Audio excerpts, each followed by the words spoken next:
welcome to Career Commerce classes. Now we want to start our re-lecture from here. Okay? जो भी explanation था अभी हम continue करेंगे. Fine. तो मैं कहा थी कि हमने ये सब तुमने नाम नहीं सुने थे. हम आज क्या पढ़ रहे हैं? Indian Contract Act. ये किससे related subject है? Law से related. आज तक तुमने कभी जिंदगी में ऐसा सुना ही नहीं होगा. क्या है contract? नहीं पता. Right? अकाउंट सबको फिर भी पता था क्या रहता है, डेबिट क्रेडिट. जैसे दोनों ये सब साइंस के, तो इनके लिए तो सभी चीज नहीं हो गई. राइट? जो भी पेड़ा मिल रहा है वो न्यू वैरायटी का मिल रहा है, जो भी मिठाई मिल रही है वो न्यू वैरायटी की मिल रही है. तो हमको कुछ नहीं है, या इसी जर्नी अपनी स्टार्ट करेंगे.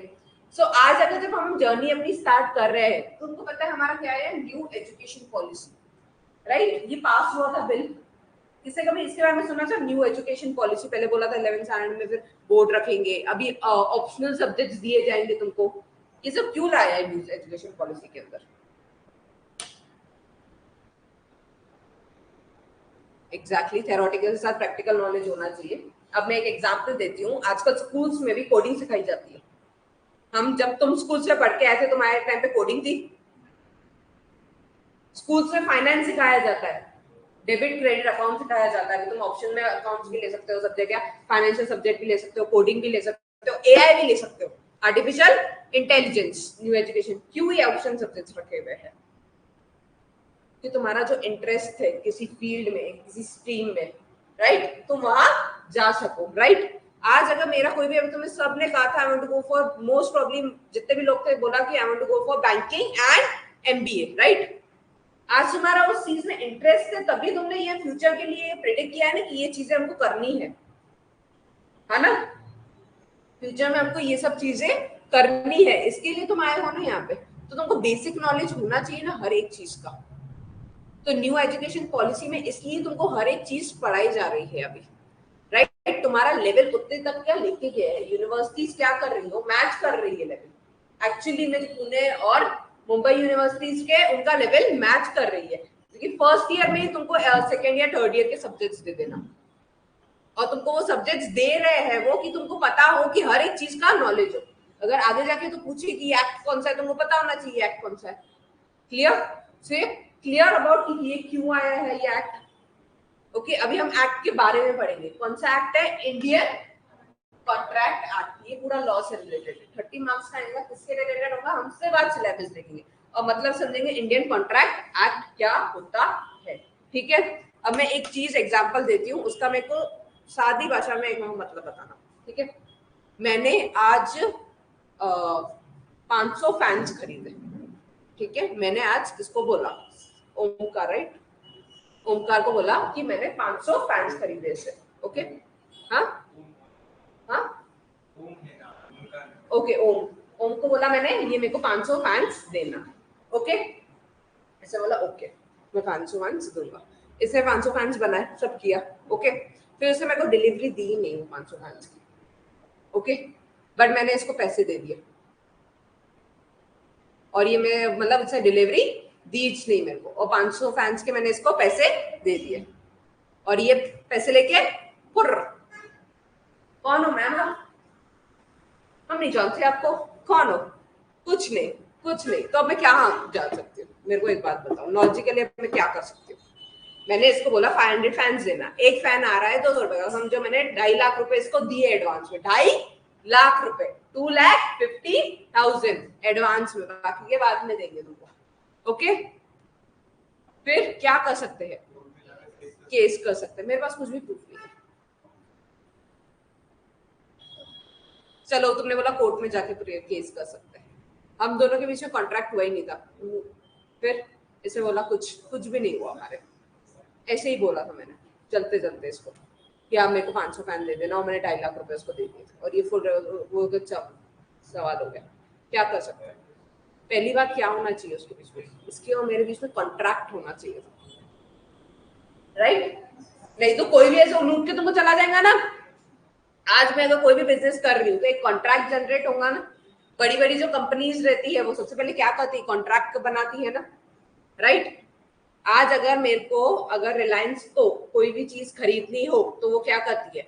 अब रिलायंस है, तो एप्पल के साथ उन्होंने कॉन्ट्रैक्ट बनाया हुआ है, मर्ज हुए हैं एप्पल के साथ उन्होंने कॉन्ट्रैक्ट, तो उन्होंने बनाया होगा ना. आगे जाके कुछ हुआ तो कोर्ट में लेके जा सकता है ना. तो इसलिए पढ़ाया गया ना इंडियन कॉन्ट्रैक्ट एक्ट। आप कोई भी बिजनेस करो तो कॉन्ट्रैक्ट तो पहले इंपॉर्टेंट है ना। कोई भी सेल करो, परचेज करो, कुछ भी करो, तुमको कॉन्ट्रैक्ट तो लगेगा ना, राइट?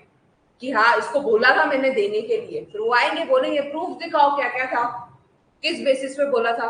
तुम बोल सकते थे ये डॉक्यूमेंट था, मैंने ओरली इसको बोला था, मेरे सामने ये सबूत है, राइट? तो इसके लिए सबसे पहले हम दोनों के बीच में क्या होना चाहिए? कॉन्ट्रैक्ट। क्या होना चाहिए? आज हमने कौन सा वर्ड देखा? Indian contract act 1872। 18 हमारे मेरे को एक बात बताओ, हम आजाद कब हुए थे? इतना बेसिक 90 डे, चलो 15 अगस्त अभी जो आने वाला, मतलब बेसिक नॉलेज है तुमको। 15 अगस्त 1947 ये कब आया है? देखो इतना तो मैथमेटिक्स आता है, कौन पीछे कौन आगे। हम आजाद कब हुए? ये एक्ट कब आया? मैंने बोला 1872। हम पे कौन राज कर रहे थे? कौन राज कर रहे थे तब? ब्रिटिश राज कर रहे थे ना हम पे तब, ब्रिटिश। तो ये एक्ट आया भी प्री इंडिपेंडेंस के पहले है ना, मतलब बना कैसे होगा वो एक्ट, सोचो उन्होंने किस वे में बनाया होगा, और अभी तक ये एक्ट चल रहा है, सोचो।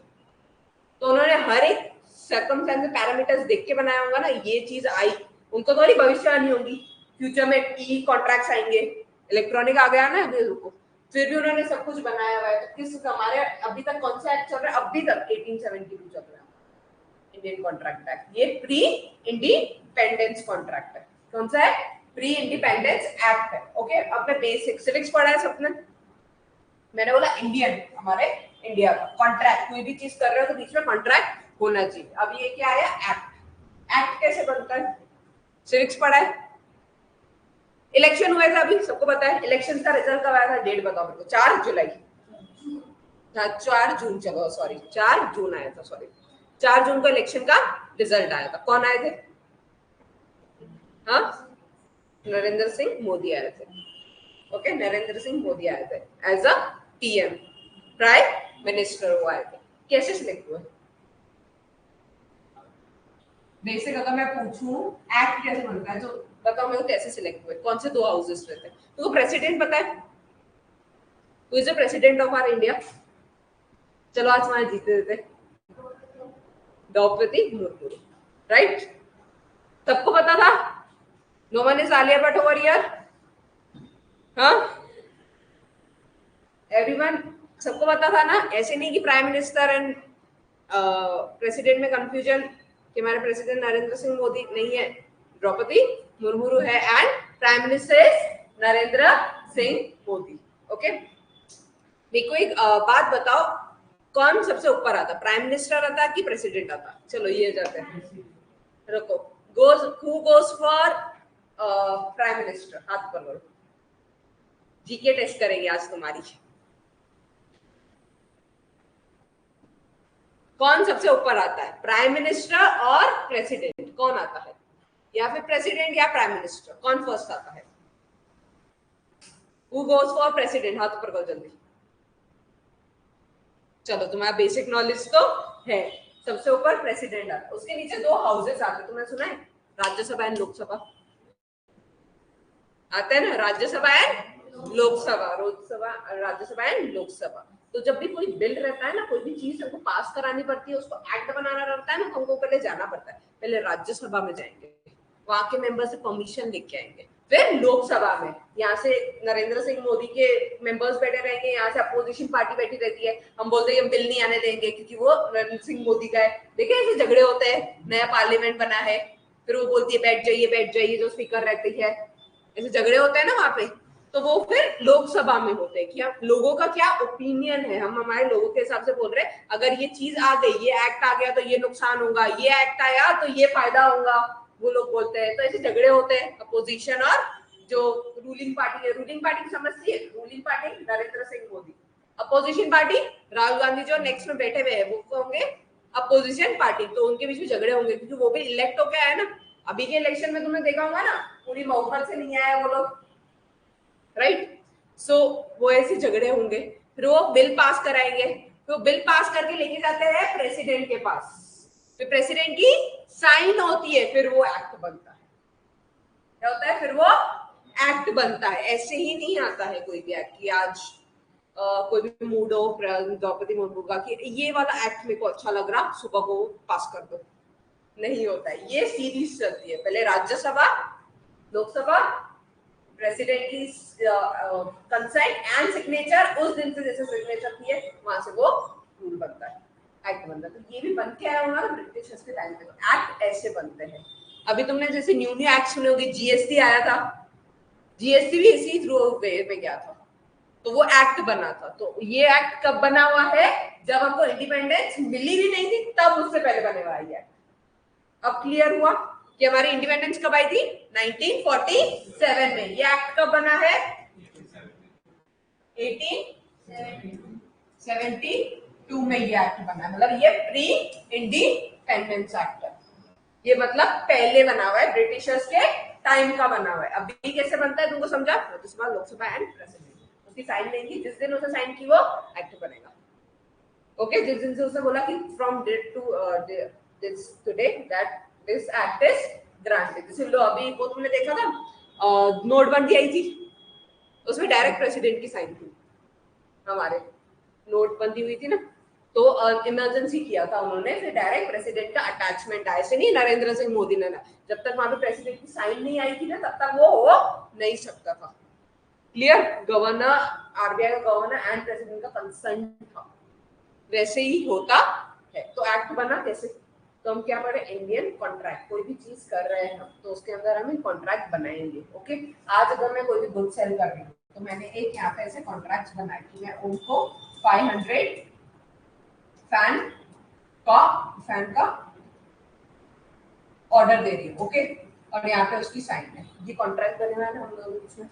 तो कॉन्ट्रैक्ट बनाना, ऐसे पूरे नाम रहेंगे ये कॉन्ट्रैक्ट। सो ये क्या होगा? Indian contract act. So clear? एक इंडिया का इंडियन कॉन्ट्रैक्ट एक्ट। एक्ट कैसे बनता है तुमको समझ गया?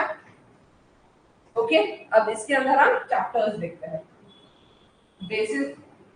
Basic of introduction of to law. अभी हर एक चीज हमको, तुमको सभी बेसिक चीजें तुमको लॉ पता ही नहीं होगा ना किसी भी चीज का। लॉ बनाए क्यों जाता है? मैं आज एक चीज बताती हूँ, लॉ क्यों बनाया जाता है, देख के क्यों बनाया जाता है। मेरे को एक बात बताओ, सादी सी भाषा में लॉ क्यों बनाया जाता है? सेफ्टी के लिए, right. Next,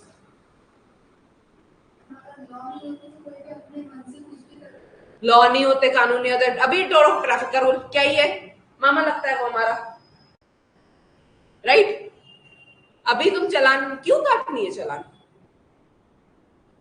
my life my road, right. किसी भी रोड पे जाना, वन वे है, वन वे से ही जाएंगे हम लोग, ऐसे वहां से यू टर्न लेंगे वन वे से, ऐसे होता है।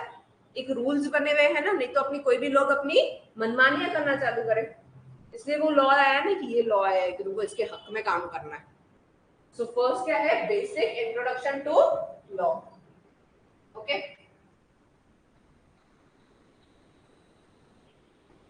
हाँ वो नोट्स उसमें बनेंगे। सो नेक्स्ट क्या है? बेसिक इंट्रोडक्शन टू लॉ, कि तुमको लॉ कैसे बनी है, तुमको पता होगा एक्ट कैसे आया, तो उसमें इंट्रोडक्शन दिया हुआ कौन से डे पे आया था, इंडियन कॉन्ट्रैक्ट एक्ट कैसे आया था। वो पहले जैसे रहता था ना, जम्मू एंड कश्मीर में नहीं रहता था, अभी हो गया आर्टिकल 370 हट गया। किसको पता है आर्टिकल 370? मूवी आई थी आर्टिकल 370, किसने देखी है आर्टिकल 370? पहले जितने भी एक्ट्स बनते थे ना, वो ऐसे रहते थे, this act is applicable to all over India except Jammu and Kashmir, ऐसे आते थे। जितने भी एक्ट्स बनते थे ना पहले, ये प्री इंडिपेंडेंस एक्ट बने हुए, तो तब जैसे एक्ट्स बनते थे ना, तब ऐसे बोला जाता था जितने भी एक्ट्स बने हुए, it's applicable to whole India except Jammu and Kashmir. इसकी मैं एक स्टोरी बताती हूँ। पहले कैसा होता था, जम्मू एंड कश्मीर एक पीओके रहता था, वो पाकिस्तान अंडरटेक वो रहता था, तो एक रिस्क रहता था, तो वो उसको अलग बनाया गया था कि तेरे लॉज अलग होंगे जम्मू एंड कश्मीर के। यहाँ पे चीजें जैसे इंडिया में अलग चलेंगी, तेरे यहाँ पे अलग चलेंगी। इंडियन कॉन्ट्रैक्ट एक्ट हमारा अलग चलेगा तो तेरा अलग चलेगा। ओके, बाकी लॉज भी होंगे, तेरे अलग चलेंगे, हमारे अलग चलेंगे, क्योंकि वहां पे ऐसे बनाया गया था। फिर तुमको पता है ये वाली मूवी आई थी आर्टिकल 370, आज जाके सर्च करना आर्टिकल 370, ओके मूवी है, चाहे तो आई थिंक किस पे है, नेटफ्लिक्स पे अवेलेबल है, या तो तुमको कहीं से भी टेलीग्राम से तो आजकल डाउनलोड करके मिल जाती है मूवीज, वहां से भी देख सकते हो। तो वहां पे आर्टिकल 370 में क्या कहा गया था कि Jammu and Kashmir is a part of India, तो उस पे भी जितने भी लॉज है एप्लीकेबल है, जैसे वहां पे है ना कोई जमीन भी नहीं खरीद सकता था पहले, से होता था अगर मेरे को प्लॉट खरीदना है ना जम्मू एंड कश्मीर में, वो भी नहीं होता था। क्यों नहीं होता था? क्योंकि वहां पे रिस्क रहता था ना, वहां पे टेररिज्म आते थे, टेररिज्म अटैक्स आते थे। तुमने वो देखी कश्मीर फाइल्स? चलो कश्मीर फाइल्स किससे देखिए, कश्मीर फाइल्स भी नहीं देखती, मूवीज नहीं देखते हो तो रील्स देखते हो? हाँ, ये पहला दिन है ना, ऐसे ही ऐसे बोल रहे हो, कुछ नहीं करते, सब पता चलता है। हाँ ओके, सो ये अगर तुमने ये देखा होगा तो वहां पर प्रॉपर्टी भी नहीं खरीदी जा सकती, क्योंकि टेररिज्म बहुत ज्यादा था वहां पे, राइट? तो वहां के कानून अलग थे, सब अलग था उसके लिए। फिर उन्होंने ये डिसीजन लिया कि आर्टिकल 370 हटा दिया जाएगा। पहले एक आर्टिकल 370 था, वो आर्टिकल कॉन्स्टिट्यूशन, हमारा जो रहता है ना लॉ बनता है ना, तो हमारा भगवान जो रहता है ना गीता, हमारी संविधान, संविधान तुमने सुना है संविधान, तो हमारा कॉन्स्टिट्यूशन है, तो कॉन्स्टिट्यूशन में एक आर्टिकल था, आर्टिकल 370 था, तो उसने उसमें बोला था कि ये वाले जो है ना, इसके लिए ऐसे एक्ट बनेंगे जम्मू एंड कश्मीर के लिए, ये इसके लिए ऐसे एक्ट बनेंगे जम्मू एंड कश्मीर। तो वहाँ पे टेररिज्म था, यहाँ पे तुम प्रॉपर्टीज नहीं खरीद सकते हो, ये लिमिट रहेंगी प्रॉपर्टीज खरीदने की, कोई खरीद नहीं सकता था। फिर वो हटा दिया कि क्यों नहीं हटा जाए। फिर जो रूलिंग पार्टी थी मोदी की, फिर उन्होंने वो हटा दिया था। तुमने अगर देखा नहीं होगा, अमित शाह ने फाइट भी की थी उस पर। अगर तुम आर्टिकल 370 देखोगे ना, वहां पे क्लियरली में अमित शाह का डायलॉग था वहां पे कि क्यों नहीं हटे, that is a part of India, Jammu and Kashmir is a part of India. तो पहले जैसे एक्ट्स बनते थे तो ऐसे रहता था, और this Indian contract act is applicable to whole India except Jammu and Kashmir. But अभी हट गया आर्टिकल 370 की वजह से, क्योंकि 2 साल पहले ही वो हटा था, तो हट गया। अभी जम्मू एंड कश्मीर में भी ये एक्ट एप्लीकेबल होगा। क्लियर? तो बेसिक इंट्रोडक्शन टू लॉ, कहां कहां ये एप्लीकेबल है लॉ, कहां कहां ये लग सकता है, इंडियन कॉन्ट्रैक्ट एक्ट कहां कहां एप्लीकेबल है, कहां कहां लग सकता है। क्लियर? समझा? आज जाके सर्च करना, नहीं भी तो ना तुम यूट्यूब पे जाके शॉर्ट रील्स आते 10 मिनट के, वो देख लेना अबाउट आर्टिकल 370 मूवी के आते हैं, तुमको उस 10 मिनट के अंदर मूवी का एक्सप्लेनेशन दे देते हैं। आजकल इतना अच्छा है, टेक्नोलॉजी कहां से कहां पहुंच गई है, इतने घंटों की मूवी नहीं देखनी है, 10 मिनट का एक्सप्लेनेशन देख लो, वो भी है अवेलेबल। क्लियर? वैसे है। Okay, law of contract, okay, law of contract कि कॉन्ट्रैक्ट कैसे हो सकता है। ओके, उसके अंदर डेफिनेशंस आएंगी तुमको कि कॉन्ट्रैक्ट कैसे हो सकता है। 2 पार्टीज लगेंगी कॉन्ट्रैक्ट होने के लिए। आगे एक जना करेगा क्या, मैं मन में ही सोचू मैं कॉन्ट्रैक्ट कर रही हूँ, मैं अपने साथ ये कॉन्ट्रैक्ट कर रही हूँ कि ये फैन में खरीद रही हूँ, खुद ही खरीद रही हूँ, मेरे को दूसरा चाहिए ना उसको बेचने के लिए, तो 2 पार्टीज तो लगेंगी ना। Clear? Law of contract, okay, the law of contract, essential elements of contract, section 10 आता है। अभी तुमको कॉन्ट्रैक्ट पढ़ रहे हो तो सेक्शंस भी लर्न करने पड़ेंगे। सेक्शंस क्यों दिए जाते हैं? नहीं, सेक्शंस मतलब सेक्शन इसलिए दिए जाते हैं। अब मेरे को बात बताओ, ये मैं बोरिंग तरीके से बनाने लगा हूँ तुमको, और मैं पूछूं कहाँ है ये चीज, ओके, तो तुमको जब तुम इंडेक्स बनाते थे, राइट, तो फिर ये लिखते थे ना, ये पेज पे ये चीज थी, राइट, तो आसानी हो ना तुम्हारे को बोलने के लिए, तो इसलिए धाराएं बनाई गई है ना। जो भी बात करो, जब भी तुमने ऐसे कोर्ट में देखा होगा तो धारा ऐसे लगती है, राइट, तुमने ऐसे धारा ऐसे पढ़ी है क्या? धारा, ये वाली धारा लगी है, हाँ 370, 420, 420 तो तुमने सुना होगा ये वर्ड, 420, 420 धारा लगी है, 420 धारा, ये तो कॉमन धारा है। तो ऐसे धारा है तो कैसे लगे कि ये सेक्शन, इससे रिलेट तुम पढ़ पाओ कि इसके अंदर क्या कंटेंट था। तो वैसे हम ये 10 एलिमेंट्स पढ़ेंगे, elements of essential element to contract. उसके अंदर 10 एलिमेंट्स होंगे। जैसे मैंने एक एलिमेंट को बताया कि 2 पार्टीज होनी चाहिए, राइट, 2 पार्टीज होनी चाहिए, पैसों में डील होनी चाहिए, ऐसे बाटा सिस्टम नहीं होना चाहिए। पैसों में आज कॉन्ट्रैक्ट कर रहे हैं तो आखिर तो पैसे ही तो चाहिए कमाने के लिए, राइट, तो कैसे होगा, पैसों में डील होनी चाहिए वो। तो ऑब्जेक्टिव क्यों कर रहे हो, मेरा इंटेंशन ही खराब है, मैं फ्रॉड करने, मैंने उससे क्या बोला, वो लूट के चला गया मेरे, मैंने उसको 2.5 लाख रुपए दिए, वो लूट के चला गया 2.5 लाख रुपए। ओके, तो इसने सब क्या किया, फ्रॉड किया ना, उसके मन में उसका नियत ही खराब थी, इंटेंशन वाज रॉन्ग। तो तुमको ऐसे एलिमेंट्स दिए जाएंगे कि कौन से एलिमेंट्स है, दो पार्टीज होनी चाहिए उसके अंदर, कि कॉन्ट्रैक्ट किसके बीच में हो सकता है, किसके बीच में नहीं हो सकता है। तो आगे वो 10 एलिमेंट्स, सेक्शन 10 एलिमेंट्स ऐसे रहता है, सेक्शन 10 एलिमेंट्स, वो 10 एलिमेंट्स पढ़ेंगे हम कि कॉन्ट्रैक्ट कैसे किया जाएगा। अगर ये ऐसा रहेगा तो वैलिड कॉन्ट्रैक्ट रहेगा। वैलिड चीजें बोलते हैं ना, वैलिडिटी, तो वो वैलिडिटी बता रहती है ना, वैलिडिटी अगर ये चीज की, जैसे रिचार्ज कराते तो क्या आता है, वैलिडिटी आता है ना, यहाँ तक मिलेगा उसके बाद नहीं मिलेगा, तो ये वैलिड है, तुम्हारा हक है वो चीज में करने का, तुम राइट है तुम्हारा, करो वो चीज, ओके, सही वे में कर रहे हो तुम, ओके। एक वैलिड आता है, एक वॉइड आता है। वॉइड वर्ड सुना है कभी? हाँ, पूरा गलत, ओके, या ऐसे कुछ हो गया जिसकी वजह से वो गलत चीज हो गई, ओके। अब मैं इसका एक एग्जांपल देती हूँ तुमको कि आज अगर मैंने बोला कि इसको मेरे ये पेपर्स बना, रजिस्टर्स बना, और मैंने वो रजिस्टर्स केरला से मंगवाए, ठीक है, ट्रक आ रही थी, ठीक है, बाढ़ पड़ गई, पूरे डूब गए। अब उसमें मेरी गलती थी या उसके सामने वाली की गलती थी? बट कॉन्ट्रैक्ट हमारे बीच में टूट गया ना, वो नेचुरल कैलेमिटी थी वो, तो वॉइड हो गया वो कॉन्ट्रैक्ट। अच्छे से चल रहा था पूरा कॉन्ट्रैक्ट, वहां से उसने भेजे, यहाँ से मैंने उसको पैसे दिए, सब हो गया, बीच में बाढ़ आ गई, पूरा चला गया। अब उसमें मेरी गलती है, किसी की गलती? किसी की गलती नहीं है उसके अंदर, ओके। सो एलिमेंट्स, एसेंशियल एलिमेंट, जब कॉन्ट्रैक्ट बनाने के कौन सी चीजें एसेंशियल लगेंगी मेरे को, 10 चीजें, उसके बारे में पढ़ेंगे, okay. Formation of a valid contract, okay, वो 10 चीजें अगर तुमने बराबर की तो तुम्हारा वैलिड कॉन्ट्रैक्ट आ जाएगा। उसमें 10 में से एक भी चीज नहीं की, वो वॉइड में चला जाएगा, सिंपल सी बात। ये जो एलिमेंट्स पढ़ रहे हैं ना हम 10, आगे जाके जब पढ़ेंगे, उसमें से अगर तुमने एक भी चीज गलत की तो वॉइड में चला जाएगा, नहीं तो अगर 10 की 10 की, वैलिड में चला जाएगा। क्लियर? नेक्स्ट क्या है unit? Agreement and contract, okay. Agreement and contract, contract बनने के लिए पहले एग्रीमेंट बनना चाहिए, राइट? सबसे पहले एग्रीमेंट बनता है ना, डील बनती है, मैंने तुझसे साथ एग्रीमेंट किया, फिर जाके वो कॉन्ट्रैक्ट बनता है, पहले डील साइन होगी, तुम एग्रीमेंट कैसे कर रहे हो, क्या कंडीशंस रख रहे हो एग्रीमेंट करने के लिए, तो सबसे पहले एग्रीमेंट बनेगा, फिर वो बनके कॉन्ट्रैक्ट तक जाएगा। तो हम दोनों की डेफिनेशन पढ़ेंगे, agreement and contract, kinds of agreements, कौन से एग्रीमेंट्स रहते हैं उसमें हम पढ़ेंगे। अभी मैं अगर बोलूं कि मैंने ये इसको बोला फैन दे, तो उसने मुझे फैन दिए भी, तो ये दोनों की पार्टी के हुए, ओके। मैंने इसको बोला अभी दोनों को परफॉर्म करने हैं, मेरे को इसको पैसे भी देने हैं, इसको मेरे को फैंस भी देने हैं, मेरे को इसको पैसे भी देने हैं, मेरे को इसको मेरे को फैंस भी देने हैं, तो दोनों पार्टी परफॉर्म कर रही है, ओके। Kinds of agreement. अब दूसरा क्या आएगा कि मैंने इसको पैसे दिए, ओके, और बोला मेरे को कंसल्टेंसी की सर्विसेज दे, तो परफॉर्म तो यही कर रहा ना, मैंने उसको पैसे दिए, मैं कुछ परफॉर्म कर रही हूँ, कुछ भी कर रही हूँ, परफॉर्मेंस एक टाइप से आ रहा ना, वही सब कर रहा ना, इनपुट, मतलब हुआ एक जने का सिर्फ परफॉर्मेंस।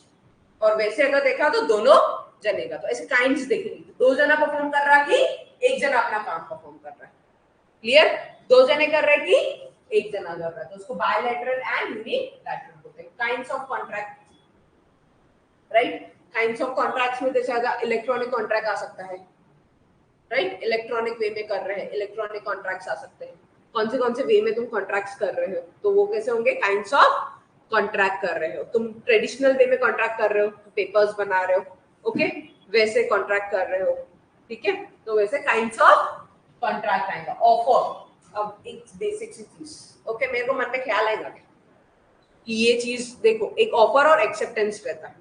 ऑफर क्या रहता है? आज अगर सपोज यहाँ पे तुम जा रहे हो रास्ते से, ठीक है, रास्ते से गए, वहां पे तुमने एक होटल देखी, समझो यहाँ से कौन सी सामने होटल है? संस्कृति है, संस्कृति पता है सबको? यहाँ से एलआरटी के पीछे संस्कृति, अब याद आया सबको? एलआरटी के पीछे संस्कृति, वहां पे ऑफर लिखा हुआ था, ओके। ऑफर क्या था? वहां पे 150 रुपए में तुमको थाली मिल रही है, ऐसे बोर्ड बना हुआ था, वहां पे लिखा हुआ था 150 रुपए में तुमको थाली मिल रही है। तुम नहीं पढ़ा कि 150 रुपए में मेरे को थाली मिल रही है? तो उसने क्या दिया? ये बोर्ड से ऑफर दिया ना कि मैं 150 रुपए में थाली दे रहा हूँ। तुम अंदर गए, वहां पे जाके बैठे, उसको बोला 150 रुपए में थाली लेके आ, ओके, तुमने खाना खाया, ओके। फिर अगर ये तुमने खाना खाया तो ये तुमने एक्सेप्ट कर लिया ना उसका ऑफर, वो बोर्ड देख के, वो बोर्ड देखा तुमने, अंदर गए, खाना खाया तुमने, खाना खा लिया, तो एक्सेप्टेंस हो गया ना। कुछ नहीं बोला तुमने उसको, तुमने उसको बोला बस ये मेरे को ये जो ऑफर है वो दे दो, तो क्या हुआ? तुमने ऐसे बोला तो क्या हुआ? एक्सेप्ट किया ना तुमने। तो अगर कोई भी कॉन्ट्रैक्ट कर रहा है या एग्रीमेंट कर रहा है, तो सामने वाला पहले उसको ऑफर करेगा, कि ये देख ये मेरा प्रस्ताव है, इधर को भाता है तो आ, नहीं आता है तो मत आ। फिर उसके बाद वो उसको एक्सेप्ट करेगा, ओके मेरे को अच्छा लग रहा तो वो आएंगे, acceptance. Okay, so acceptance of the offer. जैसे तुमने अगर वो थाली देख के एक्सेप्ट किया ना, उसको गए, राइट। अब मेरे को एक बात बताओ, एक और चीज बता दे, बस में तुम चढ़े, ठीक है, बस में तुम चले और बोले कि नहीं मेरे को तो सब जने चढ़ रहे थे मैं पीछे चढ़ गई, उसमें बस कंडक्टर भैया तुमको ऐसे ही बैठने देगा क्या? तुम चढ़े मतलब उसका ऑफर एक्सेप्ट किया है ना तुमने, चढ़े वहां पे तो एक्सेप्ट किया ना उसका ऑफर, अभी तुमको पेमेंट करनी है ना, ऐसे तो ही बोल सकते हैं नहीं सब जने चढ़ रहे थे मेरे को भी चढ़ के देखना था कि कैसे चढ़ते हैं बस के अंदर, चढ़ लिया ना अब मैं नीचे उतर गई, ऐसे तो नहीं होगा। यू हैव टू एक्सेप्ट, तुमने क्या किया चढ़ के, तुमने क्या किया ऑफर एक्सेप्ट किया है उस चीज का। तो जब भी कॉन्ट्रैक्ट होता है तो पहले एक से ना ऑफर देगा, फिर उसको एक्सेप्टेंस होगा, फिर उसका एग्रीमेंट बनेगा, फिर वो फुल कॉन्ट्रैक्ट बनेगा, क्लियर।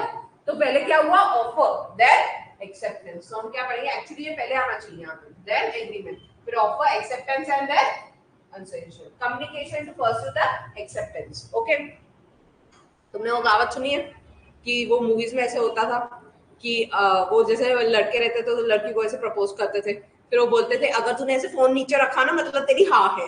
हाँ, तो ये क्या है? हाँ, this is a signal of communication, तुमको कम्युनिकेट करना है एक्सेप्टेंस, ये तो एक्सेप्टेंस हुआ, तुमने कुछ नहीं किया साइलेंस करके, तुमको कम्युनिकेट करना है कि मेरी हाँ है या ना है, ये कम्युनिकेट करके बताना है, ये एक्शंस में नहीं बताना है, तो तुमको कम्युनिकेट करना पड़ेगा ना। अब इसने मेरे को ऑफर दिया, ओके, कि ये चेयर्स खरीदने हैं, ओके, और मैंने मैंने मेरे मन में ही सोच लिया चेयर्स खरीदूं, तो मैंने मन में सोच लिया हाँ मैंने चेयर्स खरीद लिए और उसको बताया ही नहीं। So there must be an communication, okay, ऐसे मेयर एक्शन से कम्युनिकेशन नहीं होता है, सीधे सीधी सीधी बात क्या है, हाँ बोलना है हाँ बोल, ना बोलना है ना बोल, ओके, तो communication is necessary. Okay,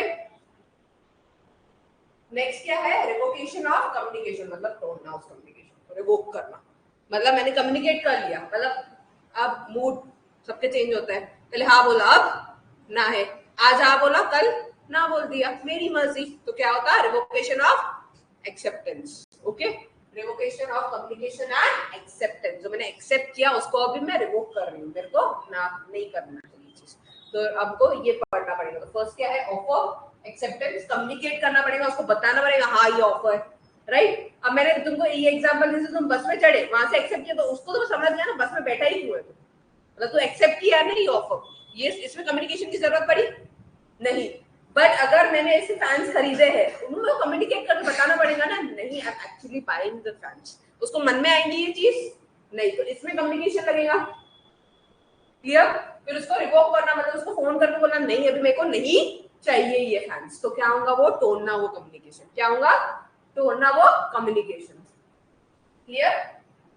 legality and objective and consideration. Okay, objective जो लीगल लीगल चीजें बड़ी लीगल एंड इलीगल, है ना, लीगल होनी चाहिए चीजें। ओके, अब मैंने कॉन्ट्रैक्ट किया इसके साथ, ओके, मैंने बोला कि मैं गन सप्लाई करूंगी, उसको बोला मैंने गन सप्लाई करना है, ओके, उसमें जो पैसा आएगा उसमें से हम बिजनेस करेंगे, और बिजनेस क्या करेंगे हम दान करेंगे उस चीज को।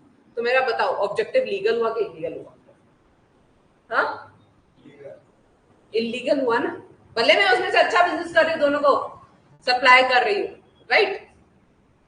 रॉबिनहुड की स्टोरी सुनी है, Robin Hood was like criminal but वो पैसे अर्न करता था और वो अच्छे पर्पस के लिए देता था, राइट। वही कर रही हूँ मैं, गन्स का बिजनेस कर रही हूँ, गन्स के बिजनेस से मैं पैसे कमा रही हूँ और वो उससे मैं दान पुण्य कर रही हूँ, ओके, और चैरिटी में जा रहा, बट मेरा काम बेसिक काम तो मेरा इलीगल है, मेरा ऑब्जेक्टिव ही क्या है इलीगल है, गन सप्लाई करना, वो चीज इलीगल है, गवर्नमेंट ने वो मना की हुई है, गन्स बना ही नहीं सकते तुम।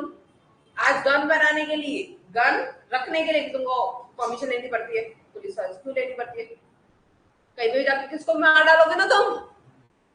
अगर सबके हाथ में गन दे दी, सपोज सबके हाथ में गन दे दी और किसी तुम गाड़ी चला रहे हो, एक और जाना गाड़ी चला रहा, तुम्हें यूपी के किससे सुना है ना, पहले यूपी में ऐसा होता था लिटरली में, कोई ऐसे कभी गाड़ी चला रहा और ओवरटेक भी कर दिया, क्यों ओवरटेक किया, गॉट इट। तो इलीगली ऑब्जेक्टिव नहीं होना चाहिए उस चीज का, ओके। नेक्स्ट क्या है, capacity to the contract. Capacity to contract करने वाला है ना, होश में होना चाहिए, पागल नहीं होना चाहिए, ओके, ड्रंकर नहीं होना चाहिए। अभी मैंने एक काम चीज की, मैंने क्या किया, he was a toxic person, वो ड्रंक था और उससे प्रॉपर्टी के पेपर साइन करवा दिया और जाके कोर्ट में दिखा दिया, ये देखो मेरे को उसके नाम की प्रॉपर्टी मिल गई है। सो कैपेसिटी टू द कॉन्ट्रैक्ट, तेरी कैपेसिटी होनी चाहिए, होश हो, आवाज में तूने वो सिग्नेचर और वो सब किया हो, कॉन्ट्रैक्ट किया हो, तो कैपेसिटी टू द कॉन्ट्रैक्ट। पागल नहीं होना चाहिए, टॉक्सिक नहीं होना चाहिए, उस टाइप इंटॉक्सिक पर्सन नहीं होना चाहिए वो, ओके, लुकटिक नहीं होना चाहिए, दिमाग उसका बराबर चलना चाहिए। तुमको वो मूवी पता है रॉडी राठौर? रॉडी राठौर का सीन देखा है तुमने? उसने क्या बोला, पागल है ये, इसने भले जो भी कांड किया है पागलपंती में किया है उसने कांड। तो रॉडी राठौर की मूवी देखिए, रॉडी राठौर, अक्षय कुमार, जब वो आता है तो कोर्ट से हंस के दे करके आता है वो, तो उसको कोर्ट में आजादी, इतना बड़ा क्राइम करके आया था तो भी उसके कोर्ट ने उसको क्या बोला, ये तो पागल है, हम इसको अंदर कैसे रखे, क्योंकि वो कैपेसिटी में था ही नहीं ये सब चीजें करने में। सबको रॉडी राठौर देखी नहीं है? सो आया वो कोर्ट से, तो ऐसे करके पागल पागल करके आया था ना वो, तो क्यों आया, तो वो कैपेसिटी में था ही नहीं ना वो चीज उसने की, इससे उसको छोड़ दिया ना। तो वो पागल नहीं होना चाहिए, लुकटिक नहीं होना चाहिए, इंटॉक्सिक नहीं होना चाहिए, वो पूरे होशो हवास में होना चाहिए जो चीज कर रहा है, जो भी वो कॉन्ट्रैक्ट कर रहे हैं, ओके। कंसेंट मेरी फ्री होनी चाहिए, ओके, मेरी इच्छा ही नहीं, मेरी फ्री कंसेंट ही नहीं है, ओके।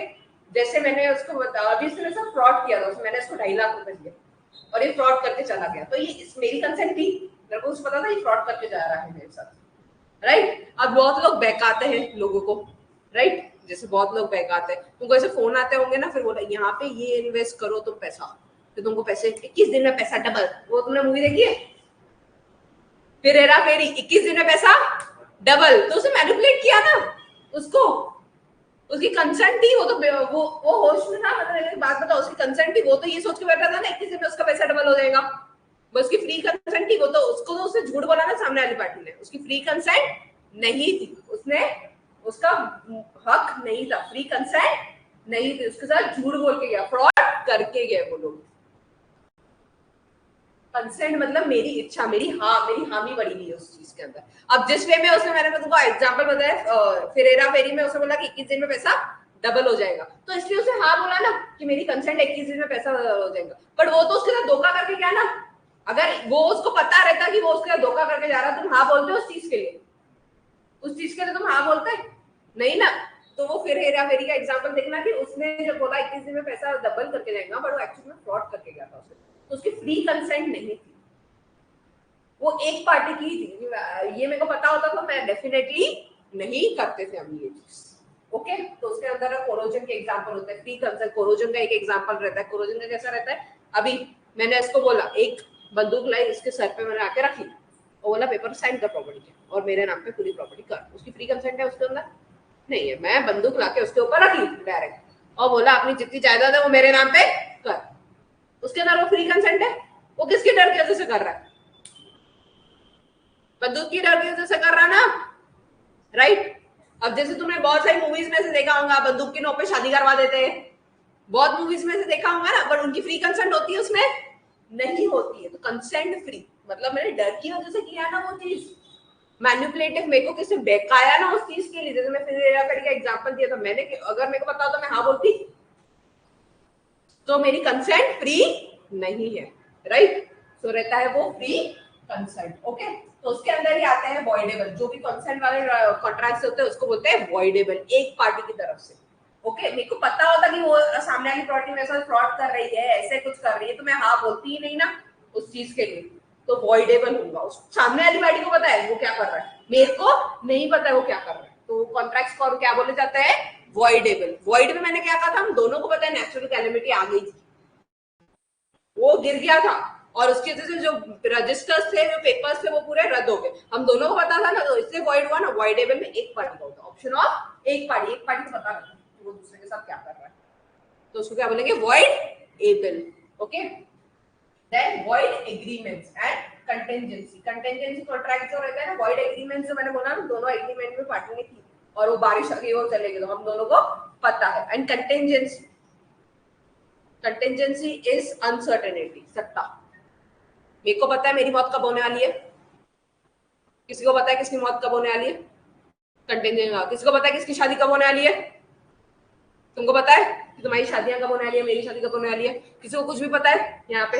हमारी मौत कब होने वाली है, किसको कुछ पता है? तो this is a contingent contract. Insurance contract सारे कंटेंजेंट कॉन्ट्रैक्ट होते हैं। अब मैंने अपना इंश्योरेंस लेके रखा है, मेरी मौत हो गई तो उसके बाद मेरे को पैसे देना, that is called contingent contract. मेरे को पता तो मेरी मौत कब होने वाली है, पता है मेरे को नहीं, तो ये क्या आ गई? अनसर्टेनिटी हो गई।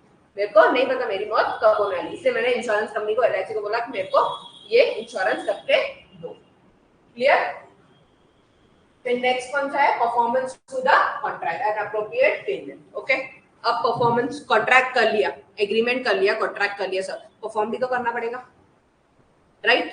परफॉर्मेंस टू द कॉन्ट्रैक्ट कि तुमको परफॉर्म करके देना है। सपोज अभी अंबानी की शादी हुई थी, उसने रिहाना को मंगवाया, जस्टिन बीबर को मंगवाया, तब उसको क्या है, वो परफॉर्मेंस टू द कॉन्ट्रैक्ट किया ना वहां पे आके। अगर जस्टिन बीबर ने बोला होता तो मैं नहीं आ रहा हूँ, फिर और इसने सबने अंबानी को बोल दिया था हमारी शादी में जस्टिन बीबर आ रहा है, और वो नहीं आया, सपोज वो नहीं आया, तो उसने क्या नहीं किया? परफॉर्मेंस टू द कॉन्ट्रैक्ट नहीं किया, राइट? उसने परफॉर्मेंस टू द कॉन्ट्रैक्ट नहीं किया। क्लियर? तो क्या? Performance to the contract and appropriate payment. वो पेमेंट लेके कितने लेके गई ध्यान है? शायद 84 करोड़ ना, 84 करोड़ के आसपास लेके गई है वो। उसमें भी गलत नाम दिया था उसने अपनी, वो राधिका मर्चेंट का। Clear? Quasi contracts. Quasi contracts कैसे होते हैं? मैं कॉन्ट्रैक्ट में थी नहीं, पर चलते चलते कॉन्ट्रैक्ट में आ गई। ठीक है? कैसा? यहाँ पे गई, मेरे को वहां पे आईफोन मिला वहां पे किसी का, वो वैसे वाल पे नहीं बोला, सुना है मन में लड्डू फूटा लालच का, तो वैसे गई वहां से मेरे को आईफोन मिला। ओके, तो ये क्या था? मेरे को पता है वो कौन है, मेरे को कुछ है, पर मैं कॉन्ट्रैक्ट में आ गई ना जिसके साथ, जिसका आईफोन था, तो उसको क्या बोलते हैं? Quasi contracts. मैं थी नहीं, बट मैं चलते चलते आ गई, तो उसको क्या बोला जाता है? Quasi contracts.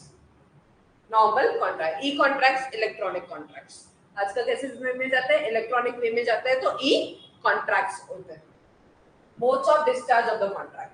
फिर मैं इसको बोला कि मेरे को ये फैंस ला के दे, ओके, फिर से बहाना ढूंढ रहा डिस्चार्ज करने के। ओके, अब मैंने इसको दिए और उसने बोला कि नहीं, जो फैंस वो बने नहीं है, ये टूट गए हैं, ये हो रहे हैं, तो वो क्या कर रहा है? डिस्चार्ज कर रहा अपनी लाइबिलिटी से। मैंने तो तेरे को पैसे भरे हैं ना, मेरे को मेरे पैसे वापस दे, या मेरे को फैंस लाके दे। अब सपोज मैं अगर performance to the contract, Rihanna के एग्जांपल पे जाऊंगी, और वो रियाना फोन करके बोल रही है अंबानी को अब नहीं आएंगे, तो अंबानी को पैसे की ज्यादा पड़ी होगी कि रियाना के नहीं आने की ज्यादा पड़ी होगी? रिहाना के नहीं आने की ज्यादा पड़ी होगी ना, ऑब्वियसली उसकी इमेज खराब होगी ना, मैंने रियाना बोली और वो नहीं आई, तो डिस्चार्ज हो रही ना, तो उसको वो कैसे कॉम्पनसेट करेंगे? वो बोलेगा तेरे को आना है, मतलब परफॉर्म करना है, मेरे को कैसे ना कैसे कॉम्पनसेट करके दे। जब भी हम कुछ भी नुकसान होता है ना, उसके दो चीजें होते हैं, कॉम्पनसेशन होता है उसका, कॉम्पनसेशन मतलब कि हमको हक मिले। अभी तूने ये चीज मेरे को नहीं करके दी ना, या तो मेरे को उसको पैसे दे, तूने नहीं करके दिया ना मेरे को ये काम, तो उसको पैसे दे, या मेरे को कॉम्पनसेट करके दे। कॉम्पनसेट मतलब देखो आके करना ही पड़ेगा इसलिए, या तो एक तेरे पास ऑप्शन है आके कर ही ले तू, ओके, या तो फिर या किसी अदर वे में मेरे को कॉम्पनसेट कर। ओके, सबसे बेस्ट एग्जांपल मैं बताती हूँ कॉम्पनसेशन का। ओके, तो ये कैसा होगा? ये अभी केस भी हुआ था कि एक शादी है और इवेंट मैनेजर ने बोला नहीं आ रहे हम लोग शादी का कुछ भी इवेंट करने के लिए, आधा इवेंट करके गया, आधा बोला नहीं आ रहे, और नेक्स्ट डे लड़की की शादी है। ओके, अब वो कहाँ से लाए दूसरा इवेंट मैनेजर? वो तो उसको बोल सकती है या तो तू आके करके दे, या तो मेरे को तूने जो नुकसान हुआ है, जो तू नहीं आई है, उसका पैसे दे मेरे को, डिस्चार्ज करके कॉम्पनसेट करके दे मेरे को। मेरे लिए तो नहीं नुकसान की बात है ना, किसी के लिए। तो discharge of liabilities, modes of discharge of contract, किस वे में तुम डिस्चार्ज कर सकते हो। ओके, लास्ट है breach of the contract. Okay, discharge मतलब कैसे तुम तोड़ सकते हो, ब्रीच मतलब anticipated breach and actual breach रहता है उसके अंदर। एक्चुअल ब्रीच मतलब उसी दिन मैंने मना किया मुझ पे, एंटिसिपेटरी मतलब पहले मैंने मना किया।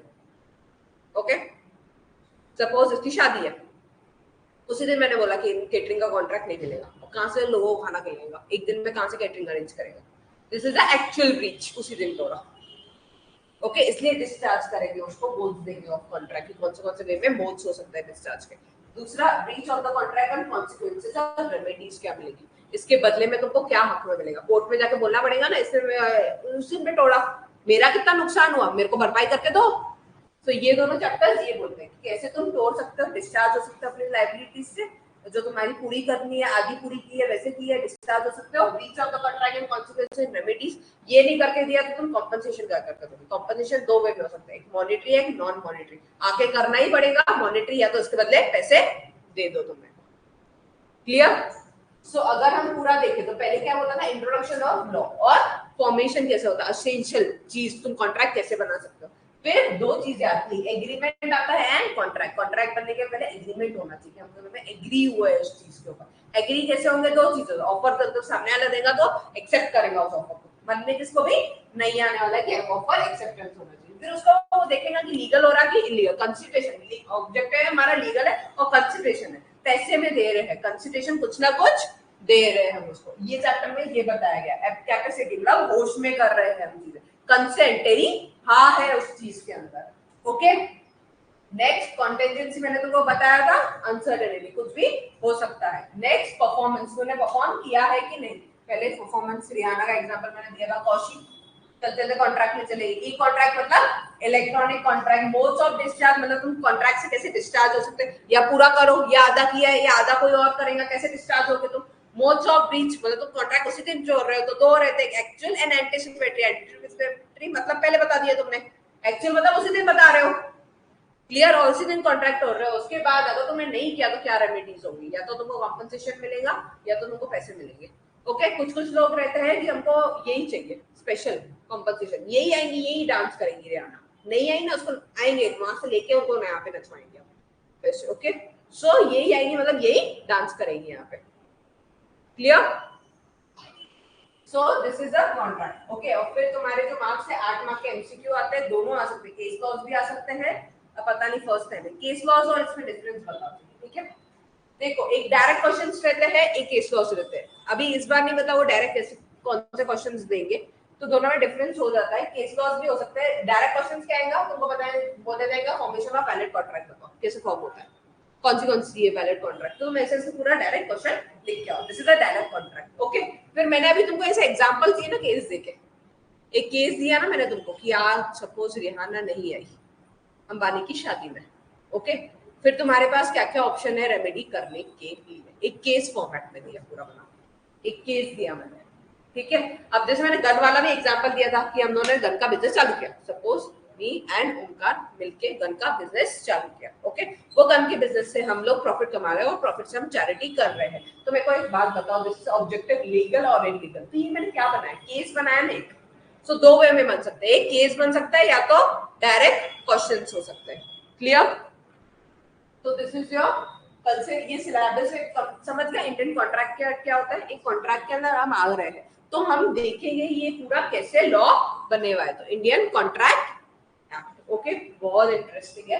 और बेसिक जब भी हम कभी कॉन्ट्रैक्ट करते हैं ना, ये कमर्शियल है, ये लॉ कैसे, कौन सा लॉ बोला जाता है, कमर्शियल लॉ बोला जाता है इंडियन कॉन्ट्रैक्ट एक्ट।